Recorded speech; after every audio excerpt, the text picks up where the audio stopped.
Looking for a fun and informative podcast all about training working dogs? Look no further than the LWDG Pod Dog. This weekly show is hosted by me, Jo Perrott, founder of the Ladies Working Dog Group, and I chat to experienced trainers and experts in the field who will give you helpful tips and advice. Whether you're just getting started or you've been working with dogs for years, this podcast will have something for you. So pull up a chair, pour yourself a cup of coffee, and tune in to LWDG Pod Dog. Let us help you build a better bond with your best friend. Recently, I was interviewing Michelle Oseman for the Gundog Journal. Now, some of you may remember we spoke to Michelle not so long ago, but as part of the conversation we were having for the interview, we just started discussing how you could train dogs, and more specifically, how you could train dogs using the food bowl game. This is too good to leave out of this podcast, so here we are, the 7 steps to teach and retrieve with a food bowl. We've also videoed this, so if you'd like to see Michelle and I having this conversation, please head over to the LWDG.com, pop on our blogs, and you'll find the video link there. How are you anyway? I'm good, thanks, and you? Busy, but in a good way, always is a good way. I look at our group sometimes and I think, we must have found thousands of the most lovely ladies possible. They're all really polite and they all want to help each other. And I just think, every time I go on there, I think it gives me hope in humanity that, you know, I think in our group, right, one of the biggest conversations, like when people join, we ask them why they join in. And I would say 90% are recall, heal or stop. It's them 3 things. It's like they're like the 3 things that just people, you know, I think for most people, getting a dog to bring back a dummy, even if it's not neat and the dog runs around a bit at the end, they can get the dog to want to do that. But getting them to want to recall, getting them to stop and getting them to heal, I think that's probably, as for new people, that's their biggest problem. So what do you say the 7 steps of a recall are, or a retrieve are? I've got a handout on it. So the first bit is steadiness. Right. Will your dog sit next to you, whatever is happening? Whether there's rabbits getting up and running, there's 1,000 partridge around his feet, there's birds being shot, you're on the beach and the kids are throwing tennis balls, you're at a football match, you're at a cricket match. Will the dog sit there, whatever is happening, and be really steady? Yeah. The second stage is, will the dog be steady when you move? So if you think about when you line a dog up to send it, you put your leg out, you put your arm out, and then you send it, don't you? You give your command. Yeah. 90% of dogs run in as soon as the leg moves because it knows what's coming next. So I spend a lot of time putting my leg out and my arm out, but not saying go back.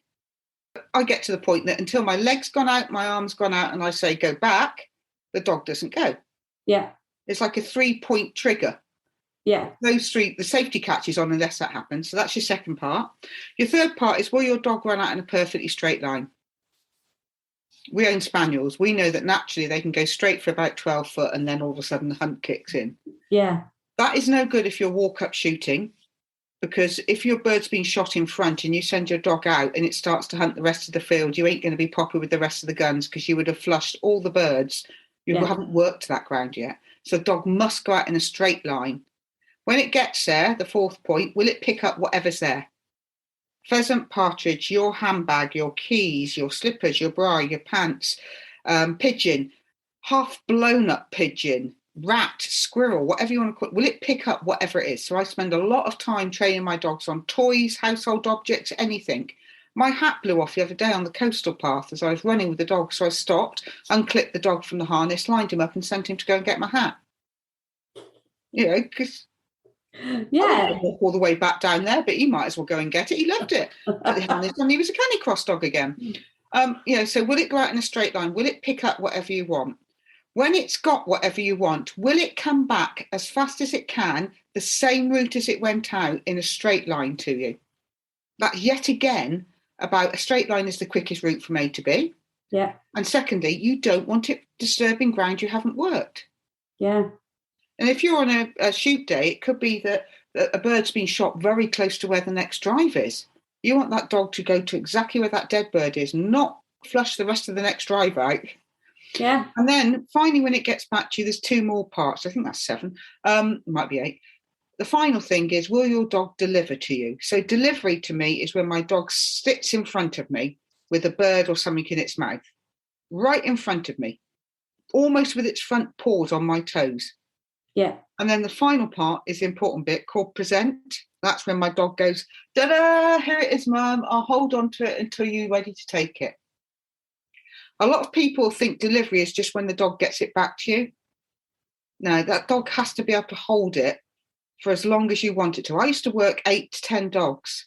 If somebody came in with a dead bird and somebody came in with a pricked bird, that dog with the dead bird had to keep hold of that bird until I was ready to take it, because I had to deal with the injured game. Ethically, I've got to dispatch that and get it in the pocket.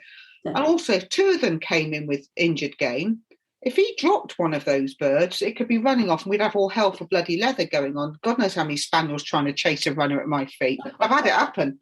It just becomes chaos. So they have to come right into me, and then just sit there and present it and wait for it to be taken. So for me, those are all the parts of a retrieve. So the coming directly back to me is the recall bit. Food bowl retrieve covers steadiness. It covers sending the dog out in a straight line because you do it against a fence or a hedge. Yeah. It covers coming back in a straight line. Because you can feed a treat when the dog gets back to you, you can get that dog's head right in underneath you with the treat here, and the dog's nose is up here for the treat, which is the position you want him when he's holding something. Yeah. And I would work that lots and lots. And on the side at home, I'd have lots of toys in the house that the dog could pick up and bring to me. And I'd practice holding it and sharing it. Holding it, leave, hold, leave, hold. So the dog now believes bringing me things to me is sharing it. Brilliant. So you don't get dogs taking a bird and coming back to you going, no, it's mine, it's mine, it's mine. Because the dogs cockers do. I'm lying about that. Cockers do that all the time. Just because they're little and want my back to hurt. But when they bring it back, I want the dog to want to give it to me, because I'm going to take it off and give it back to them. And if I've got a young dog in the shooting field and it's its first day picking up, I will take that bird out of its mouth and I will give it back to it, just as we practiced at home. So as it gets older, I'm just grabbing the bloody bird and sending it off to get the next one, because we're picking 400-500 birds a day. We can't mess around. But in the training, I want the dog to think bringing things to me is about sharing, and if he gives it to me, he'll get it back. That's so lovely, isn't it? Because then it just strengthens the relationship. So out of curiosity, because I'm sure now people are going to listen to bits of this, what's in the food bowl? So you send them out to a food bowl with just a small amount of food? Yeah. And then bring them back and then give them a treat? So I will use it as a heel work exercise. So I might sit the dog up on a lead, walk them very nicely at heel, ask them to sit.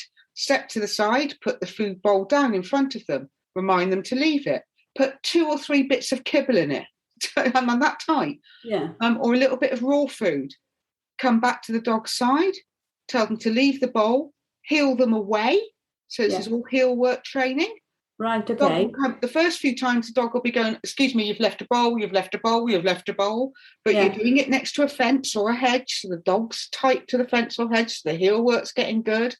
Get back to where I started, turn the dog round. And when I say started, I'm talking at probably like 20 foot away to begin with. I'll do this in a 12-foot kennel, easily. Yeah. Turn the dog round, sit the dog up, take the lead off, and then I might go for a little walk on my own or step away from the dog, reminding it to sit. So I'm creating that steadiness I talked about. Yeah. There's a food bowl out there with some of their food in. It doesn't go till I tell them. Yeah. I then would come back, I'd line the dog up and send them. They get to the food bowl, they'd eat 2 or 3 pieces of food, and then most dogs will look at you and go, oi, the food's run out. You can recall them because you've now got eye-to-eye contact. Yeah. Dog comes back to you, you've got some food in your hand, you can get that perfect delivery position right at your feet with the dog sat, feed them a bit of a treat, and then you can finish off with them into heel if you want to. Genius. Women are going to love you forever for that little tip. I start this at 8 weeks old with puppies. They will get fed most of their meals playing this game. And it'll be on the patio, in the kitchen, or when I had kennels in the front of the kennel corridor. Somewhere where they can't really go wrong. It's nice and easy, because I want to teach that straight line. So if they're in a corridor or hallway, they're not going to go wrong, are they? They're going to go out straight and come back. So you're creating, as a behavioural trainer, I want to create behaviour/habits. So if I only give them the option of doing that, I'll create that habit. If I do that from 8 weeks old, and possibly do, I would say with an 8-week-old puppy, I might split their meal into 5 portions and do 5 food bowl retrieves with them. Yeah. That's that dog's training done for the day. They've not done anything wrong. They've gone backwards and forwards. So the dog is exercising, but under your control. Yeah. In time, you can build that up to be, 100 yards away. My dogs here will walk up 3 paddocks with me at heel. I'll put a food bowl down. They then all heel back 3 paddocks. And then one of them is lined up and sent back for the food bowl. That's sheer genius. Would you like me offline to send you the handouts for the food bowl retrieve that I've got, and the handout I've written up for the various parts of a retrieve? Yes, that'd be lovely. What I tend to do with my clients is I send them home with the homework, and then about a week later I diary to drop them an email going, how's it going? Send me a video. What you up to? Yeah. Because I don't want people coming back to me and me taking their money when they haven't finished what I've already asked them to do. Yeah. But equally, I don't want them going wrong. Yeah. Because, once you start to go wrong, it's very difficult to track back. You've then got to get that thought process out of people's heads. So if I could just get them to send me a little video of them doing the food bowl retrieve after a week, I can then go, oh, that's really good. But now let's have a look at what your body's doing when you're sending the dog. Yeah. Look at your body when the dog comes back into you. Why are you leaning over the dog? Stand up straight. You want the dog to, as if it was a puppy, you'd want to be lay on the floor with the puppy running up and down your chest. Imagine your big dog coming up to you and really wanting to be here. Stand up straight. So you can pick those little things up, because otherwise, after a time in that instance, the dog won't be coming in, because leaning over him, he's not going to keep coming in. He's going to get further and further away. And so I would say to people, come back when you've finished what homework I gave you. But if you get a problem in between, just give me a shout. The food bowl retrieve I do in all my companion dog classes. I've got puggles that do the best food bowl retrieves ever. They are bang. And that's a pug crossed with a beagle. Yeah. They're as solid as a rock. They go out to that food bowl, they eat the food, they come back, and they almost take the owner off their knees, where they boom into them like, give me your food. And it's great, because on a really wet day, the owner can sit in their lounge playing food bowl retrieves with their puggle, who doesn't want to go out because the pug bit doesn't want to get wet. Yeah. And they can exercise their dog in the house, feeding them their food. Right, thank you for this. There's some handovers on an email just to say this is the sort of thing I send clients. And brilliant, lovely, fantastic. And I'll see you in Dog and Duck. Yeah, 8:30 tomorrow night, isn't it? Yes, 8:30 tomorrow night and 8:30 every Wednesday. Just log on through the website, is it? Or yeah, when you go into the website, log in, go to your calendar, and all the links are in the calendar for everything all the time. It's me and technology, love. It never works. See you soon. Thank you for listening to LWDG Pod Dog with me, Jo Perrott. Now, we all know training a dog takes time, energy and patience, but our lives can be really, really busy. Don't worry, the LWDG has got you covered. Join us for our free planning workshop, where we'll show you how to use short 10-minute training sessions each day to fast forward your dog's education. Our experts have years of experience in training dogs and will help you get started on the right foot. Register now and start making progress with your furry friend today. Go to our Facebook page, the Ladies Working Dog Group, and click on the pinned post, or visit www.thelwdg.com.